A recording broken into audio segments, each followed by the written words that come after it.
They had a valid ticket, yet the gate agent looked up and said, "I'm sorry, you can't board this flight."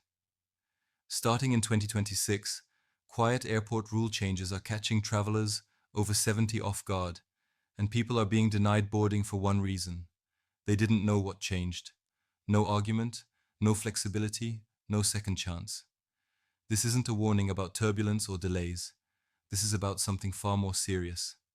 Starting in 2026, quiet airport rule changes are catching travelers over 70 completely off guard.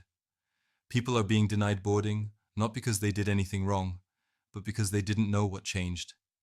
That's the terrifying part. Experience no longer protects you. Flying for decades doesn't protect you. Even flying last year doesn't protect you. The rules you trusted have shifted, and most people won't find out until they're standing at the gate, watching their plane pull away. In just a few minutes, I'm going to show you exactly what's happening, why seniors are being singled out by systems that don't explain themselves, and how one small detail, one document, one unchecked box, one assumption can quietly cancel your entire trip before it even begins. If you or someone you love plans to fly in 2026, this information could be the difference between a smooth journey and a devastating denial at the airport. Hi, my name is Leo, and you're watching Immigration Bulletin Hub. I'm sharing this because I've seen what happens when these rules collide with real people. I've watched confusion turn into panic at security. I've watched seniors do everything right and still lose their seat because the policy changed and nobody clearly explained it. These aren't rumors. These aren't edge cases. These are real situations happening now, and they're accelerating as new enforcement standards roll out. What makes this especially painful is that almost every one of these denials is preventable with the right preparation. That's why I'm walking you through this slowly, clearly, and honestly. No jargon, no scare tactics, just the exact things you need to know before you ever step foot inside an airport in 2026. Some of what I'll share may surprise you. Some of it may make you uncomfortable. But all of it is designed to protect you, your trip, and your peace of mind. Because the last thing you should have to worry about after 70 is being blindsided by rules no one bothered to explain. Here's the hard truth most people don't want to hear. The reason so many travelers over 70 are being denied boarding isn't because they suddenly forgot how to fly. It's because airports don't work the way they used to, and the systems no longer bend for experience, loyalty, or good intentions. Everything is automated now. Identity verification, security clearance, boarding approval, it's all driven by databases and compliance rules that gate agents cannot override, even if they want to help you. Seniors are especially vulnerable because many of these changes happened quietly. No letters, no clear announcements, no warnings when you booked your ticket. You show up assuming what worked for decades will still work today, and suddenly you're told something essential is missing. What makes this worse is that the rules aren't enforced evenly. Some people get through without issue. Others are stopped cold. That inconsistency creates false confidence. You hear a friend say, "I flew last month and everything was fine," and you assume you'll be fine too. But enforcement tightens without notice, and the day it tightens just happens to be the day you're flying. That's why this feels so shocking to people. Not because the rule exists, but because no one clearly explained when it would start being enforced with zero flexibility. And once that happens, arguing doesn't help. Explaining your situation doesn't help. Having flown for 50 years doesn't help. The system doesn't care who you are. It only cares whether every requirement is met at that exact moment. That's the shift seniors aren't being warned about. And it's the reason preparation matters more now than it ever has before. Now we need to talk about the single most common reason seniors are being denied boarding, because this one alone is responsible for more missed flights than weather, traffic, or delays combined. Your ID, specifically, whether it meets the new federal standards that are now being enforced without exception. As of May 2025, standard driver's licenses are no longer enough to board a domestic flight, and by 2026, enforcement becomes absolute. That means if your license is not real ID compliant, TSA will stop you before you ever reach the gate. Many seniors don't realize this because they renewed their license years ago and assumed renewal meant compliance. It doesn't. The only thing that matters is whether your license has the real ID marker. You can check this right now. Look at the top corner of your license. If you see a star inside a circle or cut into the shape of your state, you're compliant. If you don't see that star, your license will not be accepted for air travel. Period. There are no exceptions at the checkpoint, no temporary passes, no "I didn't know." And here's the painful part. TSA agents don't always have time to explain this kindly in the moment. They simply stop you, redirect you, and move on to the next person in line. I've watched seniors stand there stunned, holding a license they've used their entire adult life, trying to understand how it suddenly became invalid. One woman arrived 3 hours early to do everything right. She still missed her flight because her license didn't have that star and nobody had ever told her to check. If your license isn't compliant, you still have options. A valid passport or passport card will always work. But if you don't have one, you must visit the DMV and upgrade your license before your trip, and you can't wait until the last minute. Appointments are booking weeks out as enforcement tightens. Checking this one small detail today can save you from a heartbreaking denial later. If this is already helping you see risks you weren't aware of, take a second to subscribe to Immigration Bulletin Hub,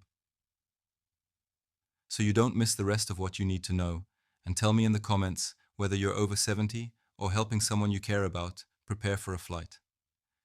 That tells me exactly what to focus on next, because this is just the first rule, and the next one catches people off guard in an entirely different way. There's another reason seniors are being stopped that creates a lot of confusion and unnecessary fear, and I want to clear it up carefully, because misinformation spreads fast in airports. You do not all need a doctor's note, simply because you're over 70. Age alone is not a reason an airline can deny you boarding. That part is a myth. But here's where the rules quietly tightened and where people are getting caught.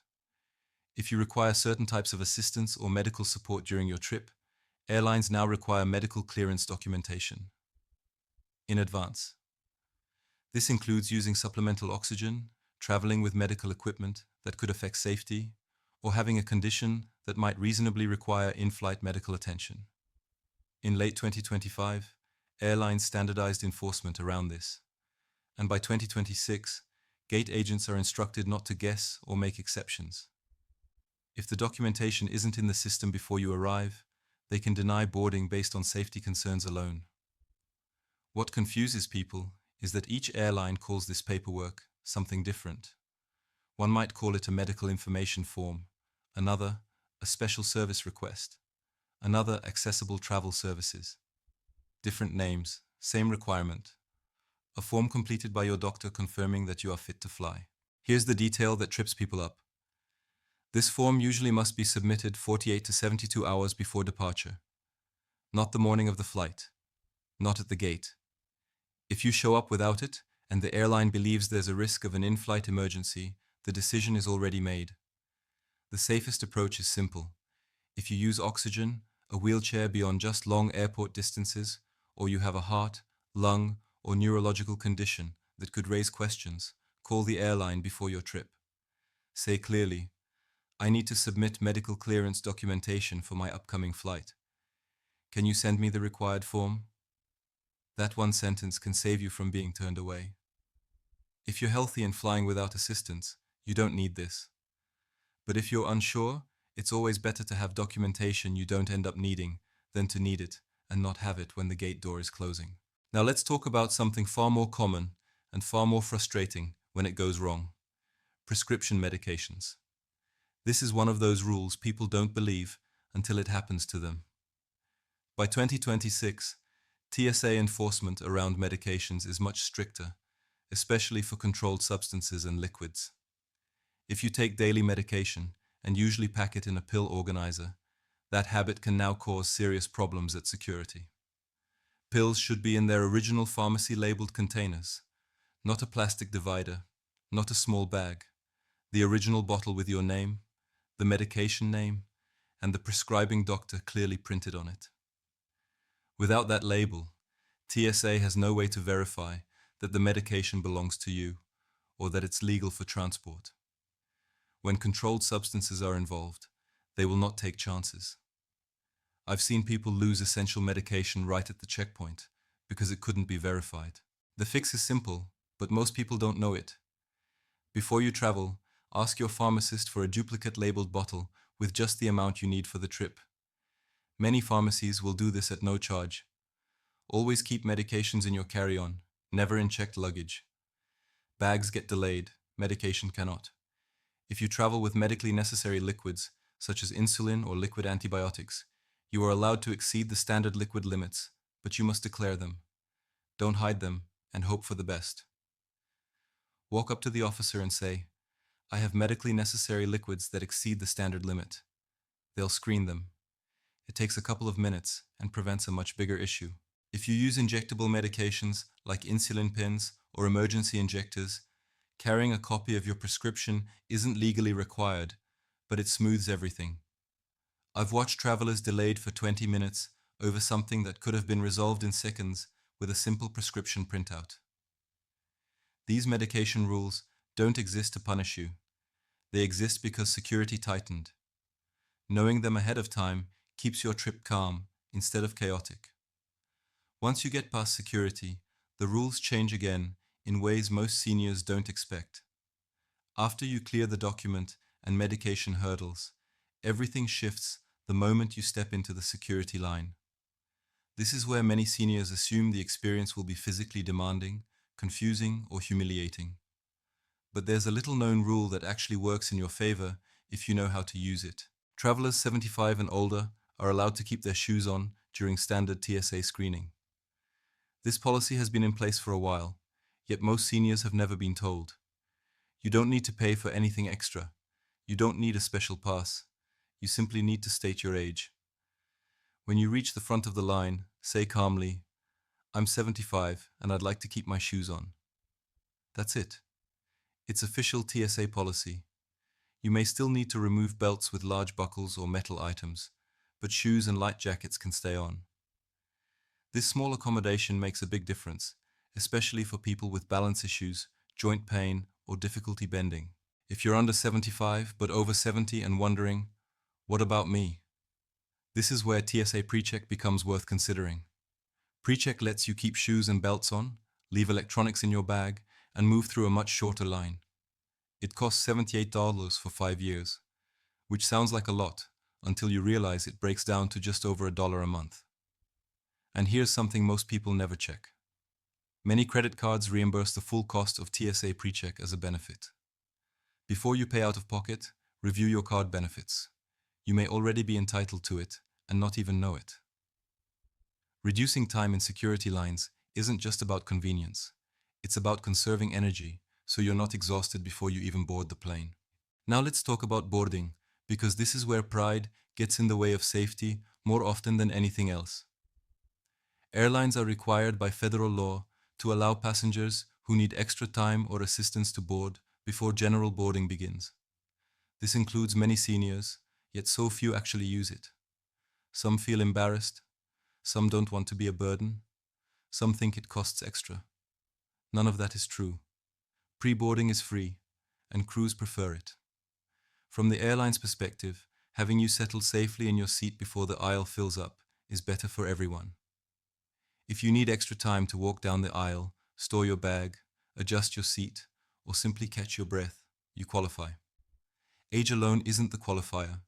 Needing extra time is, and many people over 70 do, even if they don't like to admit it.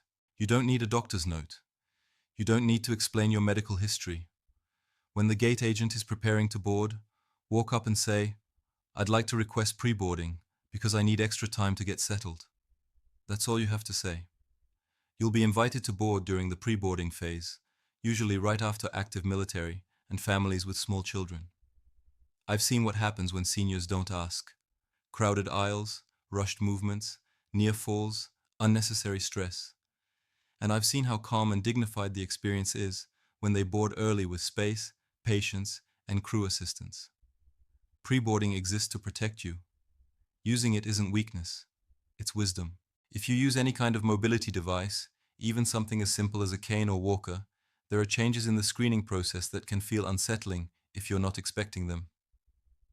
In 2025, TSA updated how mobility devices are screened, and by 2026, this process is fully standardized across airports. Your device may be swabbed, scanned separately, or inspected by hand. This is not because you've done anything wrong. It's routine, but without warning, it can feel invasive or confusing. The key is to communicate early. As soon as you approach the security area, tell the officer, "I use a mobility device and need assistance." They will guide you into a lane designed to accommodate you. Your device will be inspected, and you'll either walk through the metal detector or receive a pat-down if walking isn't possible. If you cannot stand or walk safely, you have the right to remain seated in your wheelchair during screening. You can say, "I need to remain seated for screening due to mobility limitations." That phrase matters. It signals a protected accommodation. If you ever feel rushed or pressured, you can request a TSA supervisor. Supervisors are trained on these procedures and will make sure the screening is handled properly. One small preparation tip that makes everything easier. If your walker or wheelchair collapses, fold it before reaching the scanner if you're able. It speeds up the process and reduces stress. And if you can't do it yourself, ask for help. That's what the officers are there for. Now let's talk about wheelchair assistance at the airport, because this is one of the biggest reasons seniors miss flights, and it has nothing to do with flight delays. If you need wheelchair assistance to get through the airport, it must be requested in advance, not at the curb, and not just at check-in. Ideally, request it when you book your ticket, or at least 48 hours before your flight. Airlines don't provide this service on the spot the way people assume. They contract it out to third-party companies that schedule staff based on advance requests. If you show up needing a wheelchair without having requested one, you may wait 30 minutes or more for help. I've seen people miss boarding because of that wait. When you book your ticket online, look for a section labeled Special Services or Accessibility Requests and select Wheelchair Assistance. If you're booking by phone, say clearly, "I need wheelchair assistance from check-in to the gate and from the gate to baggage claim on arrival." Be specific so nothing is missed. If you've already booked your flight and didn't request it, call the airline now and have it added to your reservation. And let me reassure you, wheelchair assistance is free on all US airlines. It's protected under federal law. You are not imposing. You are not asking for a favor. You are using a service designed to keep you safe. Airports are enormous, distances are long, and exhaustion leads to falls.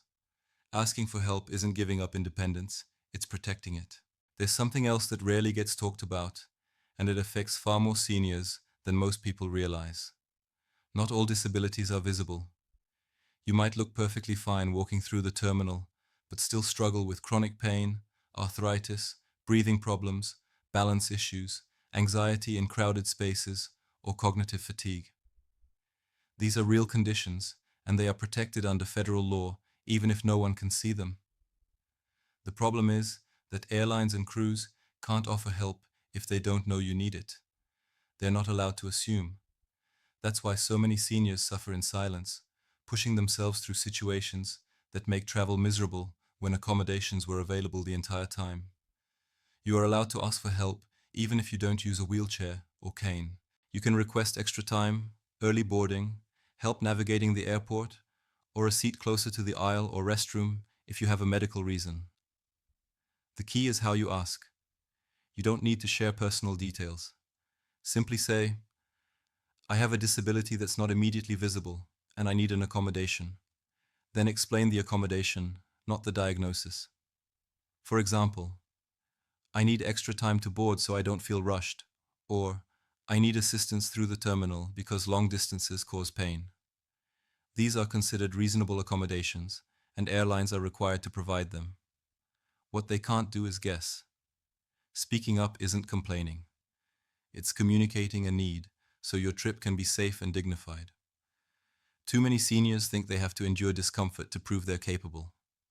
You don't. These protections exist because you deserve them. Before we wrap up, there's one insider habit that flight crews wish more senior travelers would adopt because it quietly makes everything safer without drawing attention. If you're traveling alone, tell a flight attendant during boarding. A simple, "Hi, I'm traveling alone today and wanted to let you know in case I need assistance," is enough. You're not asking for special treatment. You're giving us awareness. It means if there's turbulence, we'll check on you. If you need help reaching a bag or finding the restroom, we're already alert. If there's an emergency, we know who might need extra guidance. In years of flying, I've seen that one quiet sentence make an enormous difference, not because we hover or treat you differently, but because we're prepared. And preparation is what this entire conversation has been about. These airport rules aren't designed to punish seniors. They exist because air travel has become more complex, more automated, and less forgiving of missing information. The good news is that once you know the rules, you regain control. You don't have to be anxious. You don't have to feel powerless. You just have to be informed. So before your next trip, check your ID, prepare your documents, request the help you're entitled to, and never hesitate to speak up.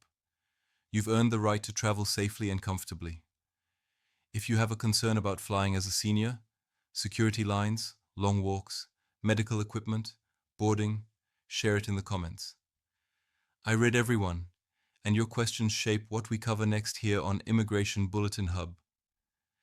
And if this helped you, please share it with someone who might need it. One conversation like this can prevent a missed flight, a lost vacation, or a dangerous situation. You deserve peace of mind when you travel.